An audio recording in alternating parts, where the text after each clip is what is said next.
പരിശുദ്ധ പരമ ദിവ്യകാരുണ്യത്തിന് എന്നേരവും ആരാധനയും സ്തുതിയും പുകഴ്ചയും ഉണ്ടായിരിക്കട്ടെ. പരിശുദ്ധ പരമ ദിവ്യകാരുണ്യത്തിന് എന്നേരവും ആരാധനയും സ്തുതിയും പുകഴ്ചയും ഉണ്ടായിരിക്കട്ടെ. പരിശുദ്ധ പരമ ദിവ്യകാരുണ്യത്തിന് എന്നേരവും ആരാധനയും സ്തുതിയും പുകഴ്ചയും ഉണ്ടായിരിക്കട്ടെ.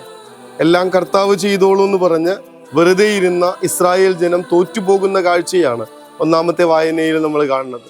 കർത്താവ് നോക്കിക്കൊള്ളും, അതുകൊണ്ട് ഞങ്ങൾക്കൊന്നും ചെയ്യാനില്ല എന്ന് പറഞ്ഞ് വെറുതെ ഇരിക്കുന്ന മനുഷ്യർക്ക് പരാജയമാണെന്ന് വചനം നമ്മളെ ഓർമ്മപ്പെടുത്തുമ്പോൾ സുവിശേഷത്തിൽ നമ്മൾ കാണുന്നത്, കർത്താവെ നിനക്ക് മനസ്സുണ്ടെങ്കിൽ എന്നെ ശുദ്ധനാക്കാൻ പറ്റുമെന്ന് പറഞ്ഞ് അതിനുവേണ്ടി ജീവിതം വരെ റിസ്ക് എടുത്ത് ഈശോയുടെ അടുത്തേക്ക് വരുന്ന ഒരാളെ സ്വർഗം സുഖപ്പെടുത്തുന്ന കാഴ്ചയാണ്.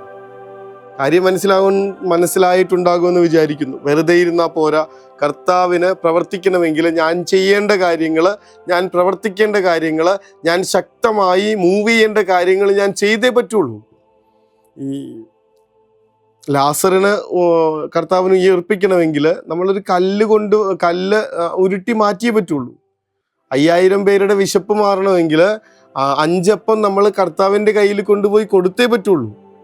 അല്ലാതെ കർത്താവ് എല്ലാം ചെയ്തോളും, ഇനി എനിക്കൊന്നും ചെയ്യാനില്ല, തമ്പുരാനെ രക്ഷിക്കണേ എന്ന് പറഞ്ഞ് വെറുതെ ഇരിക്കുന്ന മനുഷ്യർക്ക് പരാജയമുണ്ടാകുമെന്ന് ഒന്നാമത്തെ വായന വളരെ ക്രിസ്റ്റൽ ക്ലിയർ ആയിട്ട് നമ്മളുടെ മുൻപിൽ അവതരിപ്പിച്ചു തരും. ഫിലിസ്തീനുമായിട്ടുള്ള യുദ്ധമാണ്.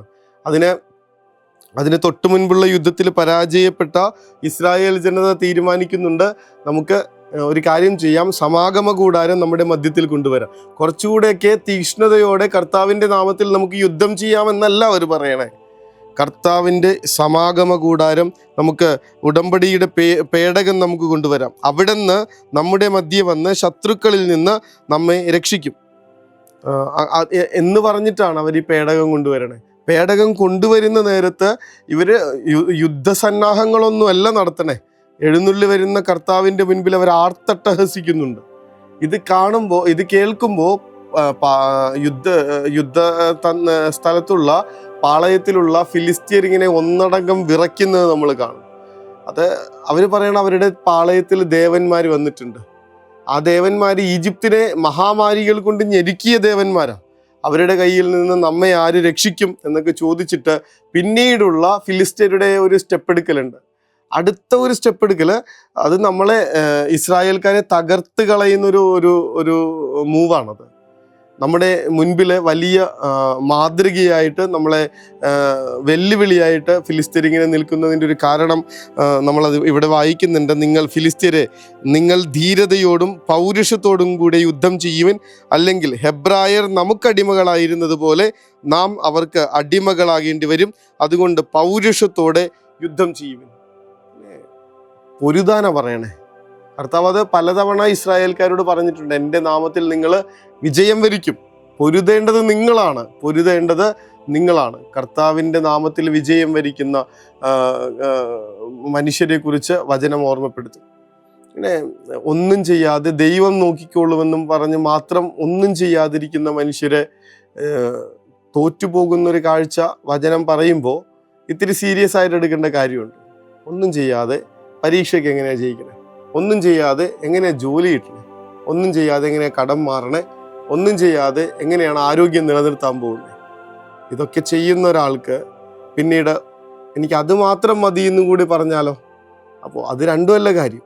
ഞാനിത് ചെയ്തിട്ട് കർത്താവെ നോക്കിക്കോളണേ എന്ന് പ്രാർത്ഥിച്ചാൽ അതിൻ്റെ എഫക്റ്റ് ഒരു ഡബിൾ ഇമ്പാക്റ്റാണ് ശരിക്കും.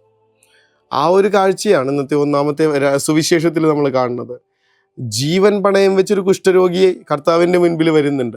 അതായത് അയാളെ ആരെങ്കിലും കണ്ടാൽ തിരിച്ചറിഞ്ഞാൽ അയാൾക്ക് മരണം, പക്ഷെ അയാളുടെ ഫോക്കസ് മരണത്തിലല്ല, കർത്താവിനെ കണ്ടുമുട്ടിയാൽ അയാൾക്ക് തിരിച്ചുള്ള ജീവൻ, അതാണ് ജീവിതത്തിലേക്കുള്ളൊരു തിരിച്ചുവരവ്, അതാണ് അയാളുടെ ഫോക്കസ്. അതങ്ങനെ തന്നെ സംഭവിക്കുന്നത് കാണുന്നില്ലേ? സ്വന്തം ജീവിതം പോലും പണയം വെച്ച് കർത്താവിൻ്റെ അടുക്കലേക്ക് ഒരാൾ വരാനായിട്ട് ശ്രമിക്കുമ്പോൾ അവിടെ എത്തിച്ചേരുന്നു എന്ന് മാത്രമല്ല, കർത്താവ് അയാളെ കോംപ്ലിമെൻ്റ് ചെയ്ത് അയാളെ സൗഖ്യപ്പെടുത്തി വിടുന്നത് കൂടെ നമ്മൾ കാണുന്നുണ്ട്.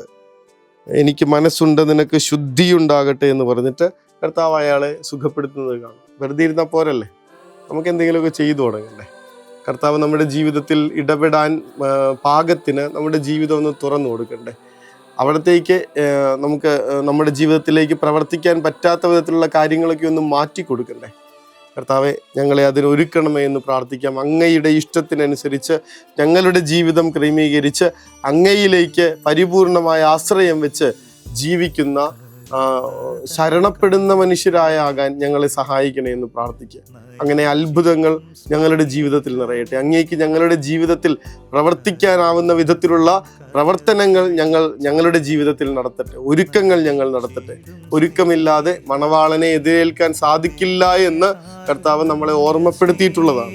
കർത്താവെ, അവിടുത്തെ മഹത്വത്തിലേക്ക് പ്രവേശിക്കാൻ ഞങ്ങളുടെ ഭാഗത്തു നിന്നുള്ള പരിശ്രമങ്ങളും പ്രവർത്തനങ്ങളും അങ്ങ് ആശീർവദിക്കണമേ എന്ന പ്രാർത്ഥനയോടുകൂടെ മുട്ടിന്മേൽ നിന്ന് നമുക്ക് അവിടുത്തെ ആശീർവാദം സ്വീകരിക്കാം. പരിശുദ്ധ പരമദിവ്യകാരുണ്യമേ, അനന്ത സ്നേഹമേ, പരിശുദ്ധ പരമദിവ്യകാരുണ്യമേ, അനന്ത സ്നേഹമേ,